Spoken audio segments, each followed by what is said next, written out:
See, Mrs. O'Dowd's lived in Great Staunton for over 50 years. What happened to her was that people would cross the road and avoid her once publicity got out from the post office in relation to her. Suffers post-traumatic stress disorder. She can't sleep. She has night terrors. That's what's happened. Now, you refer to her in your statement, don't you? I do, yes. And you know that she says,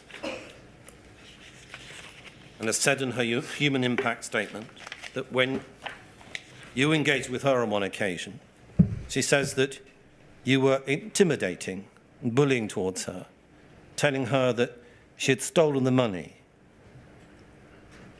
And if she didn't, the post office would take her home away.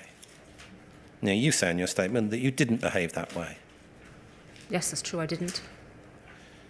Let's think about this, Mrs. van der Bogerd. You were post office through and through, like a bad stick of rock with pole in the middle of it. Weren't you, Mrs. van der Bogerd? You carried the post office line. The post office line was that sub-postmasters and sub-postmistresses had to pay up for shortfalls. That's what you were saying to her. That's why she felt intimidated. Isn't that true, Mrs. van der Bogerd? No, I never said that to Mrs. O'Dowd.